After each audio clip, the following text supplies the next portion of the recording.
ನರೇಂದ್ರ ಮೋದಿ ಅವರು ದೇಶವನ್ನ ಸಾಲದ ಕೂಪಕ್ಕೆ ತಳ್ಳಿದ್ದಾರೆ ಅಂತ ಹೇಳಿ ಸಿಎಂ ಸಿದ್ದರಾಮಯ್ಯ ಅವರು ಇವತ್ತು ಕಿಡಿಕಾರಿದ್ದಾರೆ. ಬಿಜೆಪಿಯವರು ತಮ್ಮ ತಪ್ಪುಗಳನ್ನು ಮರೆಮಾಚಲು ಇಂತಹ ದುಷ್ಕೃತ್ಯಕ್ಕೆ ಕೈ ಹಾಕಿದ್ದಾರೆ. ಇವತ್ತು ದೇಶದಲ್ಲಿ ಭ್ರಷ್ಟಾಚಾರ ಅನ್ನೋದು ತಾಂಡವವಾಡ್ತಾ ಇದೆ. ದೇಶದಲ್ಲಿ ಹಣದುಬ್ಬರ ಹೆಚ್ಚಾಗಿದ್ದು ನಿರುದ್ಯೋಗದ ಪ್ರಮಾಣ ಏರಿಕೆಯಾಗಿದೆ. ಜನರ ಮೇಲೆ ತೆರಿಗೆಗಳನ್ನು ಮನ ಬಂದಂತೆ ಹೇರಿ ಭಾರತವನ್ನು ಸಾಲದ ದೇಶವನ್ನಾಗಿ ಮಾಡಲಾಗ್ತಾ ಇದೆ ಅಂತ ಸಿದ್ದರಾಮಯ್ಯ ಅವರು ಹೇಳಿದ್ದಾರೆ.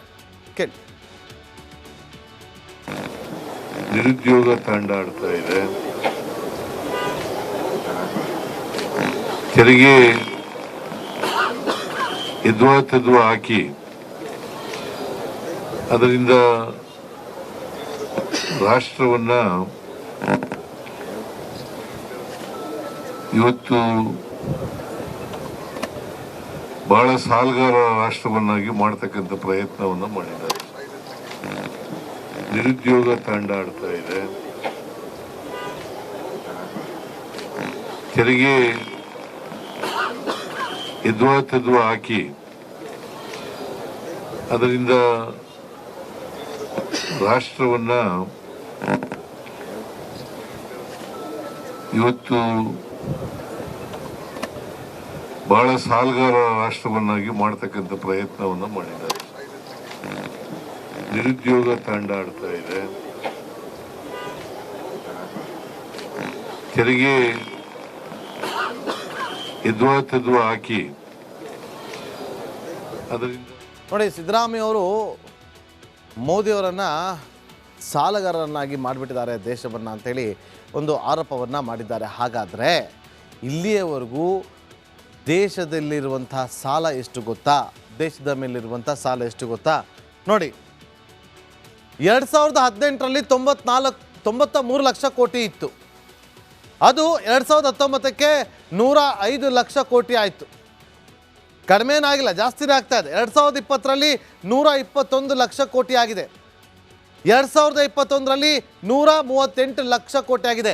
93 ಲಕ್ಷ ಕೋಟಿ ಇದ್ದಿದ್ದು ಜಾಸ್ತಿ ಆಗ್ತಾನೆ ಬರ್ತಾ ಇದೆ. 2021ಕ್ಕೆ 138 ಲಕ್ಷ ಕೋಟಿ ಆಗಿದೆ. ಇನ್ನು 2022ಕ್ಕೆ 156 ಲಕ್ಷ ಕೋಟಿ ಸಾಲ ಆಯಿತು. 2023ಕ್ಕೆ 171 ಲಕ್ಷ ಕೋಟಿ ಸಾಲ ಆಯಿತು. 2024ಕ್ಕೆ 185 ಲಕ್ಷ ಕೋಟಿ ಸಾಲ ಆಯಿತು.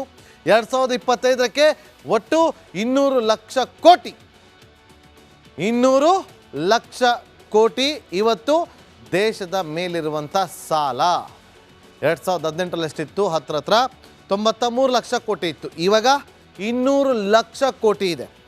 ಹಾಗಾದರೆ ಇದು ಮೋದಿಯವರು ಸಾಲವನ್ನು ಮಾಡಿದ್ದಾರೆ ಅಂತ ಹೇಳಿ ಇವತ್ತೇನು ಸಿದ್ದರಾಮಯ್ಯ ಅವರು ಗಂಭೀರವಾದಂಥ ಆರೋಪವನ್ನು ಮಾಡ್ತಿದ್ದಾರೆ ಆ ದೇಶದ ವಿಚಾರವಾಗಿ. ಹಾಗಾದರೆ ರಾಜ್ಯದ ವಿಚಾರವಾಗಿ ನಮ್ಮ ಸೋಕಾಲ್ಡ್ ಮುಖ್ಯಮಂತ್ರಿಗಳು ಎಷ್ಟು ಸಾಲವನ್ನು ಮಾಡಿದ್ದಾರೆ, ಯಾರ್ಯಾರು ಯಾವ ಮುಖ್ಯಮಂತ್ರಿಗಳು ಎಷ್ಟೆಷ್ಟು ಸಾಲವನ್ನು ಮಾಡಿದ್ದಾರೆ ನೋಡ್ಕೊಂಬರೋಣ ಬನ್ನಿ.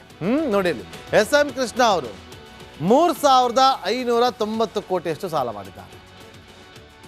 ಧರಮ್ ಸಿಂಗ್ ಅವರು 15,635 ಕೋಟಿ ಸಾಲ ಮಾಡಿದ್ದಾರೆ.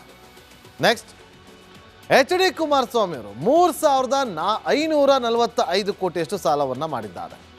ಅವರು ಮುಖ್ಯಮಂತ್ರಿ ಆಗಿದ್ದಾರೆ. ಯಡಿಯೂರಪ್ಪ ಅವರ ಕಾಲದಲ್ಲಿ 25,653 ಕೋಟಿ ಸಾಲ ಆಗಿರೋದು. ಇದು BS ಯಡಿಯೂರಪ್ಪ ಅವರ ಕಾಲಾವಧಿಯಲ್ಲಿ. ಸದಾನಂದ ಗೌಡರು ಶಾರ್ಟ್ ಟರ್ಮ್ ಮುಖ್ಯಮಂತ್ರಿ 9,464 ಕೋಟಿಯಷ್ಟು ಸಾಲವನ್ನು ಮಾಡಿದ್ರು. ನೆಕ್ಸ್ಟ್ ಜಗದೀಶ್ ಶೆಟ್ಟರ್ ಅವರು 13,464 ಕೋಟಿಯಷ್ಟು ಸಾಲವನ್ನು ಮಾಡಿದ್ರು. ನೆಕ್ಸ್ಟ್ ಸಿದ್ದರಾಮಯ್ಯ ಅವರು 5 ಲಕ್ಷ ಕೋಟಿ ಜಾಸ್ತಿ ಪ್ಲಸ್ ಅಂತ ಹಾಕಿದ್ದೀವಿ ನೋಡಿ, ಅದಕ್ಕಿಂತ ಜಾಸ್ತಿ ಸಾಲವನ್ನು ಮಾಡಿದ್ರು. ಎಷ್ಟು? ಕರ್ನಾಟಕದ ಬಜೆಟೇ 4 ಲಕ್ಷ ಕೋಟಿ.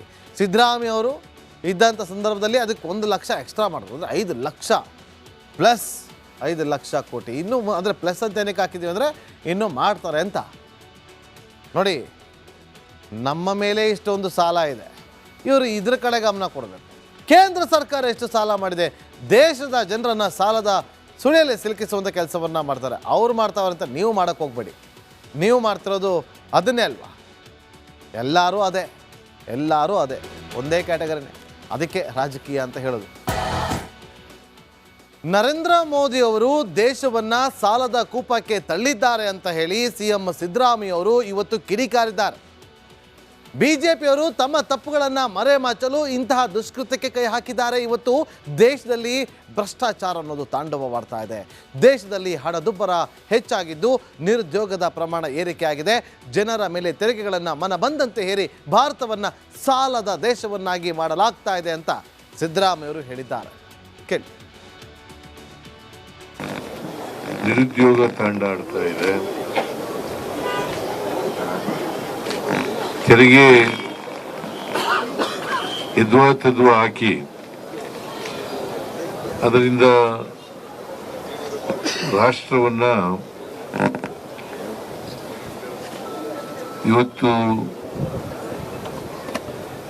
ಬಹಳ ಸಾಲಗಾರ ರಾಷ್ಟ್ರವನ್ನಾಗಿ ಮಾಡ್ತಕ್ಕಂಥ ಪ್ರಯತ್ನವನ್ನ ಮಾಡಿದ್ದಾರೆ. ನಿರುದ್ಯೋಗ ತಾಂಡಾಡ್ತಾ ಇದೆ. ತೆರಿಗೆ ಎದ್ವಾ ಹಾಕಿ ಅದರಿಂದ ರಾಷ್ಟ್ರವನ್ನ ಇವತ್ತು ಬಹಳ ಸಾಲಗಾರ ರಾಷ್ಟ್ರವನ್ನಾಗಿ ಮಾಡ್ತಕ್ಕಂಥ ಪ್ರಯತ್ನವನ್ನ ಮಾಡಿದ್ದಾರೆ. ನಿರುದ್ಯೋಗ ತಾಂಡಾಡ್ತಾ ಇದೆ. ತೆರಿಗೆ ಎದ್ವಾ ಹಾಕಿ ಅದರಿಂದ ನೋಡಿ, ಸಿದ್ದರಾಮಯ್ಯ ಅವರು ಮೋದಿಯವರನ್ನು ಸಾಲಗಾರರನ್ನಾಗಿ ಮಾಡಿಬಿಟ್ಟಿದ್ದಾರೆ ದೇಶವನ್ನು ಅಂತೇಳಿ ಒಂದು ಆರೋಪವನ್ನು ಮಾಡಿದ್ದಾರೆ. ಹಾಗಾದರೆ ಇಲ್ಲಿಯವರೆಗೂ ದೇಶದಲ್ಲಿರುವಂಥ ಸಾಲ ಎಷ್ಟು ಗೊತ್ತಾ? ದೇಶದ ಮೇಲಿರುವಂಥ ಸಾಲ ಎಷ್ಟು ಗೊತ್ತಾ? ನೋಡಿ, 2018ರಲ್ಲಿ 93 ಲಕ್ಷ ಕೋಟಿ ಇತ್ತು. ಅದು 2019ಕ್ಕೆ 105 ಲಕ್ಷ ಕೋಟಿ ಆಯಿತು. ಕಡಿಮೆನಾಗಿಲ್ಲ, ಜಾಸ್ತಿನೇ ಆಗ್ತಾ ಇದೆ. 2020ರಲ್ಲಿ 121 ಲಕ್ಷ ಕೋಟಿ ಆಗಿದೆ. 2021ರಲ್ಲಿ 138 ಲಕ್ಷ ಕೋಟಿ ಆಗಿದೆ. 93 ಲಕ್ಷ ಕೋಟಿ ಇದ್ದಿದ್ದು ಜಾಸ್ತಿ ಆಗ್ತಾನೆ ಬರ್ತಾ ಇದೆ. 2021ಕ್ಕೆ 138 ಲಕ್ಷ ಕೋಟಿ ಆಗಿದೆ. ಇನ್ನು 2022ಕ್ಕೆ 156 ಲಕ್ಷ ಕೋಟಿ ಸಾಲ ಆಯಿತು. 2023ಕ್ಕೆ 171 ಲಕ್ಷ ಕೋಟಿ ಸಾಲ ಆಯಿತು. 2024ಕ್ಕೆ 185 ಲಕ್ಷ ಕೋಟಿ ಸಾಲ ಆಯಿತು. 2025ಕ್ಕೆ ಒಟ್ಟು 200 ಲಕ್ಷ ಕೋಟಿ 200 ಲಕ್ಷ ಕೋಟಿ ಇವತ್ತು ದೇಶದ ಮೇಲಿರುವಂಥ ಸಾಲ. 2018ರಲ್ಲಿ ಎಷ್ಟಿತ್ತು? ಹತ್ರ 93 ಲಕ್ಷ ಕೋಟಿ ಇತ್ತು. ಇವಾಗ 200 ಲಕ್ಷ ಕೋಟಿ ಇದೆ. ಹಾಗಾದರೆ ಇದು ಮೋದಿಯವರು ಸಾಲವನ್ನು ಮಾಡಿದ್ದಾರೆ ಅಂತ ಹೇಳಿ ಇವತ್ತೇನು ಸಿದ್ದರಾಮಯ್ಯ ಅವರು ಗಂಭೀರವಾದಂಥ ಆರೋಪವನ್ನು ಮಾಡ್ತಿದ್ದಾರೆ ಆ ದೇಶದ ವಿಚಾರವಾಗಿ. ಹಾಗಾದರೆ ರಾಜ್ಯದ ವಿಚಾರವಾಗಿ ನಮ್ಮ ಸೋಕಾಲ್ಡ್ ಮುಖ್ಯಮಂತ್ರಿಗಳು ಎಷ್ಟು ಸಾಲವನ್ನು ಮಾಡಿದ್ದಾರೆ, ಯಾರ್ಯಾರು ಯಾವ ಮುಖ್ಯಮಂತ್ರಿಗಳು ಎಷ್ಟೆಷ್ಟು ಸಾಲವನ್ನು ಮಾಡಿದ್ದಾರೆ ನೋಡ್ಕೊಂಬರೋಣ ಬನ್ನಿ. ನೋಡಿ, SM ಕೃಷ್ಣ ಅವರು 3590 ಕೋಟಿಯಷ್ಟು ಸಾಲ ಮಾಡಿದ್ದಾರೆ. ಧರಮ್ ಸಿಂಗ್ ಅವರು 15,635 ಕೋಟಿ ಸಾಲ ಮಾಡಿದ್ದಾರೆ. ನೆಕ್ಸ್ಟ್ HD ಕುಮಾರಸ್ವಾಮಿ ಅವರು 3,545 ಕೋಟಿಯಷ್ಟು ಸಾಲವನ್ನು ಮಾಡಿದ್ದಾರೆ. ಅವರು ಮುಖ್ಯಮಂತ್ರಿ ಆಗಿದ್ದಾರೆ. ಯಡಿಯೂರಪ್ಪ ಅವರ ಕಾಲದಲ್ಲಿ 25,653 ಕೋಟಿ ಸಾಲ ಆಗಿರೋದು. ಇದು BS ಯಡಿಯೂರಪ್ಪ ಅವರ ಕಾಲಾವಧಿಯಲ್ಲಿ. ಸದಾನಂದ ಗೌಡರು ಶಾರ್ಟ್ ಟರ್ಮ್ ಮುಖ್ಯಮಂತ್ರಿ 9,464 ಕೋಟಿಯಷ್ಟು ಸಾಲವನ್ನು ಮಾಡಿದ್ರು. ನೆಕ್ಸ್ಟ್ ಜಗದೀಶ್ ಶೆಟ್ಟರ್ ಅವರು 13,464 ಕೋಟಿಯಷ್ಟು ಸಾಲವನ್ನು ಮಾಡಿದ್ರು. ನೆಕ್ಸ್ಟ್ ಸಿದ್ದರಾಮಯ್ಯ ಅವರು 5 ಲಕ್ಷ ಕೋಟಿ ಜಾಸ್ತಿ ಪ್ಲಸ್ ಅಂತ ಹಾಕಿದ್ದೀವಿ ನೋಡಿ, ಅದಕ್ಕಿಂತ ಜಾಸ್ತಿ ಸಾಲವನ್ನು ಮಾಡಿದ್ರು. ಎಷ್ಟು? ಕರ್ನಾಟಕದ ಬಜೆಟೇ 4 ಲಕ್ಷ ಕೋಟಿ. ಸಿದ್ದರಾಮಯ್ಯ ಅವರು ಇದ್ದಂಥ ಸಂದರ್ಭದಲ್ಲಿ ಅದಕ್ಕೆ 1 ಲಕ್ಷ ಎಕ್ಸ್ಟ್ರಾ ಮಾಡಿದ್ರು. ಅಂದರೆ 5 ಲಕ್ಷ ಪ್ಲಸ್ 5 ಲಕ್ಷ ಕೋಟಿ. ಇನ್ನೂ ಅಂದರೆ ಪ್ಲಸ್ ಅಂತ ಏನಕ್ಕೆ ಹಾಕಿದ್ದೀವಿ ಅಂದರೆ ಇನ್ನೂ ಮಾಡ್ತಾರೆ ಅಂತ. ನೋಡಿ, ನಮ್ಮ ಮೇಲೆ ಇಷ್ಟೊಂದು ಸಾಲ ಇದೆ, ಇವರು ಇದ್ರ ಕಡೆ ಗಮನ ಕೊಡಬೇಕು. ಕೇಂದ್ರ ಸರ್ಕಾರ ಎಷ್ಟು ಸಾಲ ಮಾಡಿದೆ, ದೇಶದ ಜನರನ್ನು ಸಾಲದ ಸುಳಿಯಲ್ಲಿ ಸಿಲುಕಿಸುವಂಥ ಕೆಲಸವನ್ನು ಮಾಡ್ತಾರೆ. ಅವ್ರು ಮಾಡ್ತಾವ್ರೆ ಅಂತ ನೀವು ಮಾಡೋಕ್ಕೆ ಹೋಗಬೇಡಿ. ನೀವು ಮಾಡ್ತಿರೋದು ಅದನ್ನೇ ಅಲ್ವಾ? ಎಲ್ಲರೂ ಅದೇ ಒಂದೇ ಕ್ಯಾಟಗರಿನೇ. ಅದಕ್ಕೆ